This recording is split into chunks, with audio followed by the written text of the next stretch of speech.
Hi, Tony. Hey, Cody. Hey, everybody. Welcome to this week's Trout Shout. Music. You need your day to get better. There's only one way. Trout Shout. I'm here with Cody. What's your last name, Cody? Kivachik. I'm not even going to try. We're here to No, talk. you should try. Kapachek? No. Ki, Ki, va, va, chick. chick. Yeah. Ki, va, chick. Perfect. Everybody give it a Trout try. Shout. So we're here to talk about the upcoming One Night. One night, What night? What day is that? March 10th, What time is that? 5 o'clock. 5 o'clock. And what's going to be going on at the One Night event? Well, one night is all about oneness. We are bringing everybody together, 6th grade through 12th grade. We're all going to join together. We're going to have one group, one big fun family going on together. We're going to worship together, and that's really one of the things I'm really excited about. We're going to have a full band. We're going to worship. We're going to hear. We're going to do a teaching, as well as eat together. So we'll have dinner that night. We'll play some fun games. If you like the big group games, that is the night to come to, because that's the night we're playing games. Sweet. What are we having to eat? We are eating Mama's Pizza. Mama's Pizza. Mama's Pizza is pretty legit. Mama's Pizza. Yeah, Okay. Mama's Pizza. Not your mom's pizza. Okay. Mama's Pizza. It's Okay. much better. Oh, I bet. really good, My yeah. mom does not make good pizza. Neither does my mom. Yeah. She makes good burritos, though. Homemade pizzas are kind of hard. Trout Shout. To stay updated, we've got our AIM Tucson Instagram, as well as you can text at AIM Tucson to 81010 right here, because I always wanted to do that. 81010. Well, that's all for the Trout Shout. See you guys later. Trout shout over and out. Trout That is it. Shout. Oh.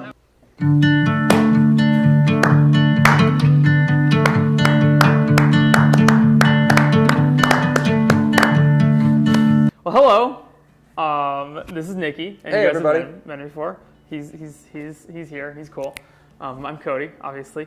But we wanted to talk to you guys. We're finishing up this series about serving today with I think probably one of the most important parts about it, and really the heart of like why we're serving and why we're giving to others. And so Nicky and I are gonna do something today where we go through the Bible and just kind of analyze some stuff that Jesus was saying. It's really important that we know how to do that we can say like, all right, here's what he's saying, but really what is he saying? So that's why I brought Nicky here, because Nicky's good at that, and I like having conversations with him. So we're going to start in the book of Matthew, verses 1 through 4. So it's when Jesus is giving the Sermon on the Mount, and he's giving and teaching about giving to the needy.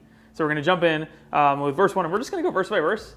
So if you have a Bible, pull it out now and join along with us. There's Bibles there for you. We'll give you some time.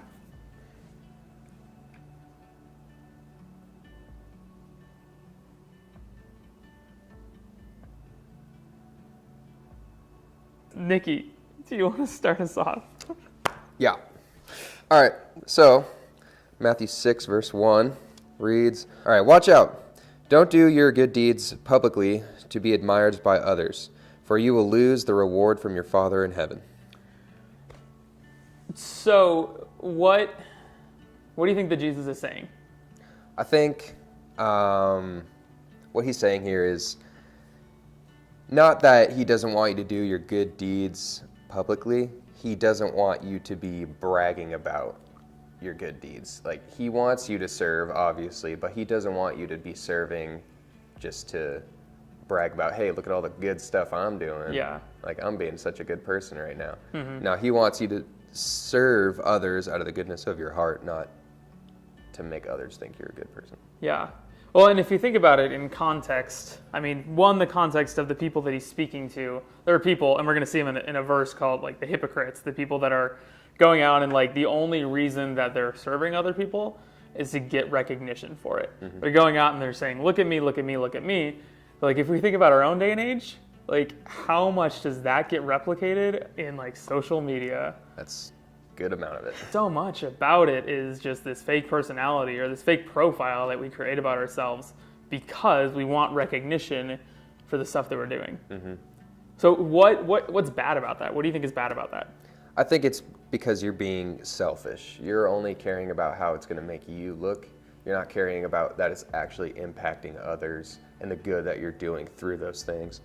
So there's obviously some people in social media and like celebrities and whatnot that do support those causes, and you're like, that's so great of them, because celebrities have such a high reputation. They know they can bring awareness to causes very easily.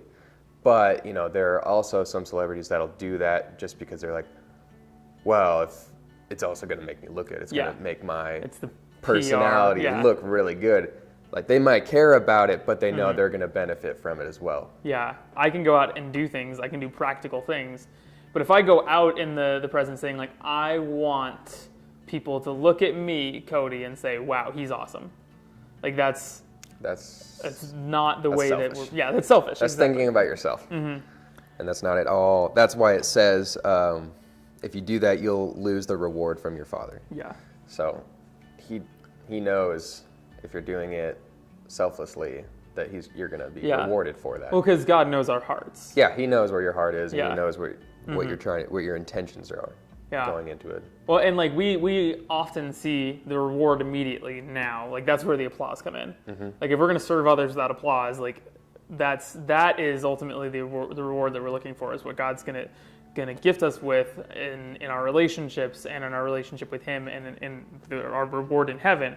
But like, we often see like, well, the reward is the applause. The reward is the recognition. But that's not what God is saying. And he's saying, like, yeah, if you want that, that's what you can have. But that's not what I have for you. Yeah.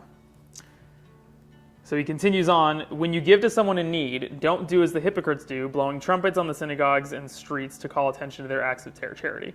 I tell you the truth, that you have received all the reward they will ever get. Again, you can already see they're blowing their trumpets in the synagogues and the streets to call attention. So they're just, check this out, come look at this. Yeah. But they're not. But what I think is really cool here, and I think that something we can't miss, is the very first sentence, when you give to someone in need.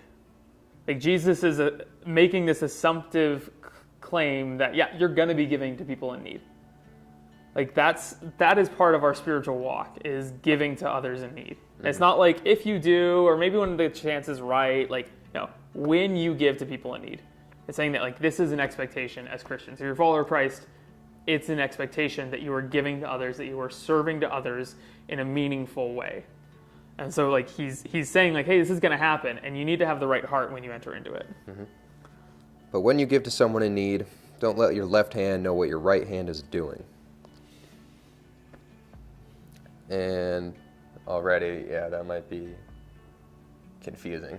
I'm confused. What does that mean? So he's just using a hyperbole. It's all about, when you're giving to someone, don't try to tell someone else, like, hey, check this out. Like, I'm doing really good. Yeah. And you should think I'm doing really good.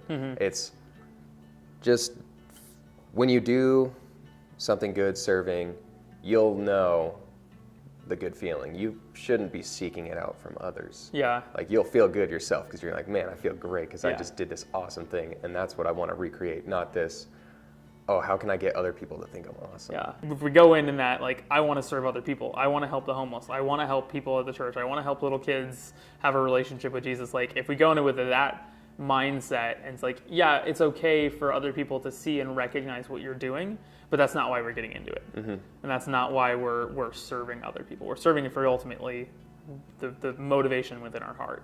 Right. Yeah. So finally he says, give your gifts in private, and your Father who sees everything will reward you. I guess it could be referred to as your tithes or your offerings. So when you do that, he wants you to do it, not just, look at all this money I'm giving to the church. Look at how much I'm tithing. Yeah. Check this out. I'm doing really good because I give a lot of money. It's, do it where I'm just supporting the church. You don't have to brag about it. You don't have to tell anybody. Just support the church and give out of the goodness of your heart, not just because you want more of the attention again. It's more of you just want to please your Father. So at the end of the day, what does that leave us with? We're going to look at these 4 verses, and we're going to take something away from it. What does it really come down to? It comes down to, you need to serve others without looking for applause, without looking for some kind of recognition or something to boost your personal image. It is all about serving God because God is telling you to serve. It's what he's expecting of you, and it's what you should be doing. If you are a devoted follower of Jesus, you know, that should be one of your steps, is pouring your heart into the hearts of others. Yeah. Well, and I think part of it starts with just guarding our heart, guarding the motives of why we're serving, our motivation behind serving. If we're looking at it and saying, like, I'm only serving because I'm checking a box on a connection card, or I'm checking a box because I feel like this is what I'm supposed to do, well, then I think the first step is looking and saying, like, is that really why I'm serving? Am I helping others and stepping out in that service because I genuinely want to help other people? I think some of that, like, we can also get into the gray area. It's like, well, you know what? I don't necessarily feel it yet, so I'm not going to serve until I do. And it's like, but some of it all comes together when we take that step of faith.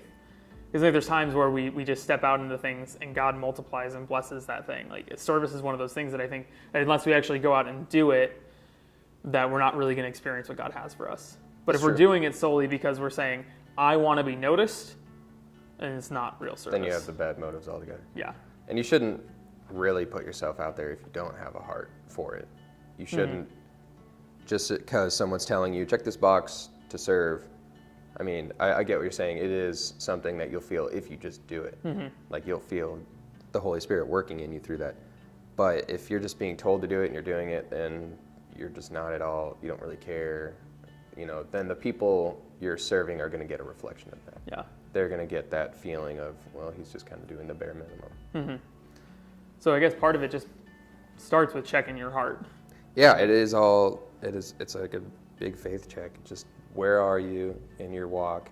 And if you're not there, how can you get yourself there? Yeah. And I think that is probably one of the best way to put it. If you're not there, then how can you get there? Because in our walk with Christ, it's all about next steps. Ultimately, in your journey, ultimately in your faith, service is a part of that. Like, there's nothing about following Jesus that says it's okay never to serve. Like, that's always got to be a part of our walk. We're always going to grow, and we're always going to understand Christ in a new way. Like, and if we don't, if we aren't serving others, or if we never take that step, like, we are not living the life that God created us for. Like, there's so much fulfillment, there's so much blessing in it that we receive. Like, when we're doing it with a heart for other people, we get so much out of it. It's crazy. And if we don't ever take that step, then we are never fulfilling what God has created us for. We're never really living in the purpose and the potential. Like, everybody has a potential in Christ that's greater than what we can even begin to imagine. And like Jesus said, I came to give a rich and satisfying life. Like, some of that satisfaction, some of that rich and satisfying life comes when we serve others. So if we're not there, how do we get there? Like, if we're not there, how do we take that step? Yeah, there's plenty of ways. If you're struggling with serving, great. You have all Life Transformation Bibles. There's a section in the beginning about, well, there's several readings in the beginning, but there's one about serving. Yeah. Right here, bam, page A38. And it's just daily readings about serving. There's all these things. You can pray about serving. You can talk to your pastors about serving, your family about serving. How someone you know that could shed light and help you learn more about serving. And if it's the same thing with tithe, there's another section for tithe. There's pastors, friends, family, anyone you can talk to. Yeah. And pray to God, talk to him about it. I mean, he's really going to be the one who's weighing it on your heart. So I think if you're struggling with it, just pray. God says, don't worry about something, just pray. Yeah, and Nicky said, like, if you guys don't have this book, if you don't have a copy of the Life Transformation Bible, we have hundreds, if not thousands, here at the church that we give away. And there are readings every single day about so many different topics. So if you're like a middle schooler or high schooler, grab one. Talk to the leader, whoever's in the class with you, and grab one, because there's so much good stuff in here. There's so much stuff about just walking out our faith and what it means to do that. So if we leave with anything, serve others without applause, and starts with our heart.